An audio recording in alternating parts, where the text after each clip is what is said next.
Hi guys, hello there. Good afternoon.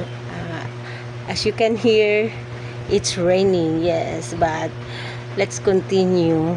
Let me share you something.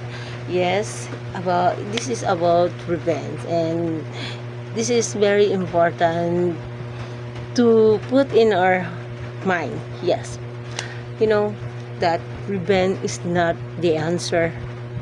I know it's tempting when you've been hurt, betrayed, or disrespected, but trust me, choosing peace over payback is a sign of true strength.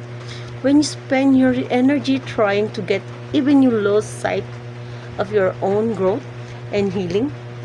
Don't let anyone drag you down to their level. Yes, protect your peace. Walk away with your head high and your heart clean. Life has a way of returning what people give out, good or bad. So let karma do its work. Focus on becoming better, not bitter. The best revenge is living well and staying true to who you are. Copy? Yes. Think about it. Yes. Thank you for watching, guys. Have a great day.